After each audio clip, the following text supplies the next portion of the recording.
काबा की बात जब होती है तो दिल और दिमाग में एक हैजान सा बर्पा हो जाता है। बज़ाहिर एक छोटा सा लफ्ज़ है काबा, जो 4 हरफों पर मुश्तमिल है, काफ, ऐन, बा, हा। मगर इन 4 हरफों ने चारों अतराफ को अपने दामन में समेट रखा है।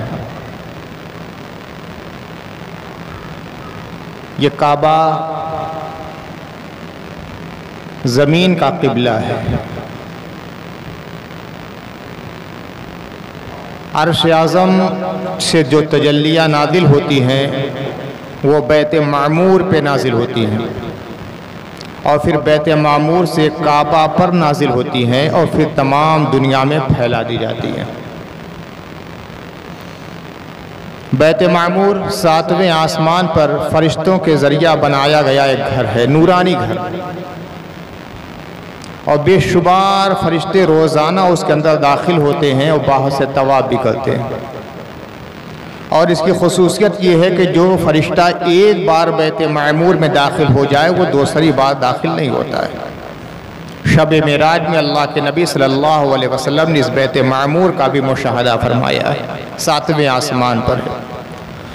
और ठीक उसके नीचे ज़मीन पर खाने काबा बनाया गया है। कुरान मजीद में मक्का मुअज़्ज़मा को 2 मकामात पर उम्मुल क़ुरा कहा गया है। उम्मुल क़ुरा अरबी ज़बान में का बहुत से मायने हैं। एक लफ्ज़ माँ भी है, उम्मुल माने माँ सबसे मशहूर माना है। उम्म का माने अस्ल और जड़ और बुनियाद भी है। तो उम्मुल क़ुरा के माने होते हैं तमाम बस्तियों की माँ। दुनिया में जितनी बस्तियां हैं सबका जन्म इसी से हुआ है। जैसे माँ के ज़रिया पूरी नस्ल चलती है, औलाद का वजूद होता है और वही सबका मरकज़ और महवर होती है, तो उसी तरह ये मक्का मुअज़्ज़मा की सरज़मीन तमाम बस्तियों की माँ है। और अगर जड़ और बुनियाद मान लिया जाए तब भी दुरुस्त है। इसलिए कि अल्लाह ताला ने इस ज़मीन पर सिर्फ पानी ही पानी पैदा फरमाया था। ज़मीन से पहले पानी, फिर इस मकाम से खुश्की का ज़ुहूर हुआ जो बिल्कुल पूरी दुनिया के वस्त और दरमियान में थी। और ये वही जगह है जहाँ आज खाना काबा है। और वहाँ से ज़मीन को फैला दिया गया पूरी दुनिया में। तो जिस मकाम से पूरी दुनिया खुश्की का हिस्सा वजूद में आया है वो खाना काबा है। इसीलिए इसे उम्मुल क़ुरा कहा जाता है कि तमाम बस्तियों की अस्ल और माँ यही है। खाने काबा का भी बड़ा अजीब मामला है। खाने काबा की सबसे पहले बुनियादी जो तामीर हुई है वो हज़रत आदम अलैहिस्सलाम की पैदाइश से पहले। हज़रत आदम अभी पैदा भी नहीं हुए थे, फरिश्तों ने उसकी बुनियाद रख दी थी। जब ज़मीन पर हज़रत आदम अलैहिस्सलाम आए तो बेचैन थे, मुस्तरिब थे। कहाँ वो जन्नत की फ़िज़ा, कहाँ ये ज़मीन की आबो हवा, कहाँ वो क़ुर्ब, कहाँ ये बोझ, कहाँ वो वस्ल, कहाँ ये फ़िराक़, कहाँ हर लम्हा हुज़ूरी का आलम, कहाँ ये है कि सिस्कियाँ हैं, आहें हैं, कराहें हैं, इस्तिग़फ़ार हैं, तौबा है, मुनाजात है। कहाँ ऐसा एहसास होता था जन्नत के माहौल में कि हर वक्त रहमत इलाही साया फ़िग़न है। कहाँ दुनिया में आने के बाद ऐसा महसूस होता है कहीं मेरा यार मुझसे रूठ तो नहीं गया। ज़ाहिर सी बात है तड़प होना वाकई थी। 360 साल तक मुसलसल हज़रत आदम रोते रहे। अल्लाह ताला ने सुकून क़ल्ब के लिए खाने काबा का इजहार फरमा दिया। हज़रत आदम अलैहिस्सलाम को हुक्म हुआ फला मकाम पे चले जाओ। उस ज़माने में किसी मकाम का कोई नाम था नहीं, इसलिए कि इंसान हज़रत आदम हज़रत हव्वा के अलावा कोई था ही नहीं।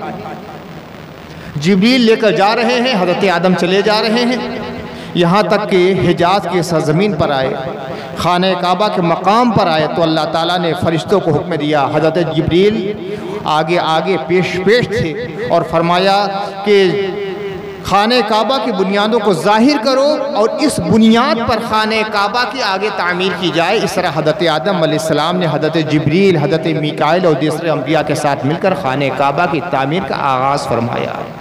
यह है खाने काबा। खाने काबा की हैसियत क्या है?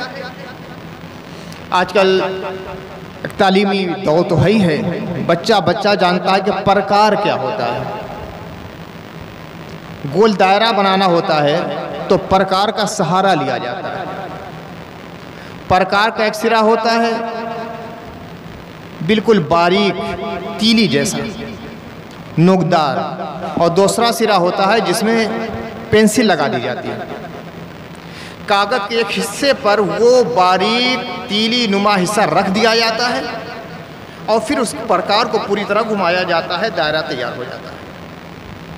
तो उसको मरकज़ी नुक्ता कहा जाता है।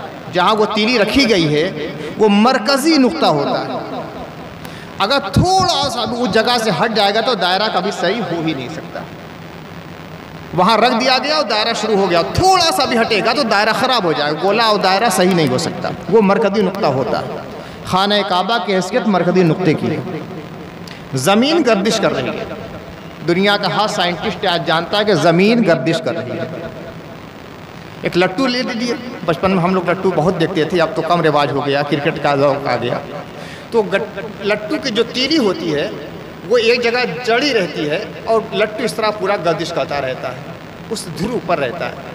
तो खाने काबा वो मरकज़ी नुक्ता है जिस मरकज़ी नुक्ते पर ज़मीन गर्दिश करती रहती है।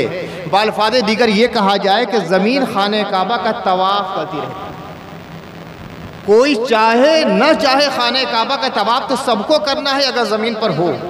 ये और बात है कि अल्लाह ताला सआदत अता फरमा देता है तो हुदूद हरम में जाकर, मताफ में जाकर खाने काबा का तवाफ़ ज़ायरीन हरम करते हैं। लेकिन कोई चाहे न चाहे, अल्लाह का मानने वाला रहे न रहे, ज़मीन घूम घूर कर इस बात का ऐलान करती है कि हर इंसान जो ज़मीन पर है वो मजबूर है कि खाने काबा का तवाफ़ करे, इसलिए कि ज़मीन गर्दिश करती रहती है और जिस मदार पर गर्दिश करती है उस मदार का नाम है खाने काबा। बड़े खुशनसीब हैं वो लोग जो खाने काबा की ज़ियारत के लिए, खाने काबा का तवाफ़ करने के लिए, खाने काबा के मरकज़ी हुदूद में अपनी तमन्नाओं को पहुँचाने के लिए और उससे मुत्तसिल इलाक़ों में नमाज़ें अदा करने के लिए अपनी जबी और पेशानी को झुकाने के लिए गए हैं। खाने काबा का तो मामला ये है कि सिर्फ़ देखा करो तो भी इबादत है, सिर्फ देखा इबादत है। और ऐसी इबादत है कि फरमाया गया कि पहली बार जो खाने काबा पे निगाह पड़े उस वक्त जो भी दुआ की जाएगी कबूल होगी। यह और बात है कि हैबत रब्बानी का वो आलम होता है कि जब पहली निगाह पड़ती है तो आदमी सब कुछ भूल जाता है, सब कुछ भूल जाता है। वो जलाल, वो हैबत, वो जमाल, वो तजल्लियात होती है कि बहुत कुछ सोच कर जाता है। घर से उलमा से पूछ कर जाता है मौलाना साहब क्या कहना है, पहली निगाह पड़ जाए तो क्या दुआ करना है, मौलाना साहब बतला देते हैं कि ये दुआ करना है। लेकिन वहाँ जाते हैं तो सब भूल जाते हैं, कुछ याद नहीं रहता कि मैं या अल्लाह में कहाँ आ गया। वो जलाल रब्बानी का आलम, वो हैबत इलाही का मंजर के सब कुछ इंसान फरामोश कर देता है। और यही खुद फरामोशी, यहाँ तक कि अपने आप को भूल जाना, ये अलामत ईमानी है। जैसे किसी का कोई महबूब है, कभी उसको देखा ना हो, उसके बारे में सुन रखा है, बहुत हसीन है, बहुत जमील है, बड़ा खूबसूरत है, बड़ा दिलकश है, बड़ा दिलावेज़ है, हुस्न जमाल का ऐसा मुरक्का है कि दुनिया में कोई नज़ीर नहीं। और यकायक वो महबूब निगाहों के सामने आ जाए तो इंसान अपनी सुध बुध खो बैठता है। सुना हमने उलमा से, सुना हमने फ़ुक़हा से, सुना हमने हाजियों से, पढ़ा हमने किताबों में खाने काबा ऐसा है, ऐसा है, ऐसा है। जितना सोचता है ना उससे कहीं ज़्यादा मुझे मिलता है।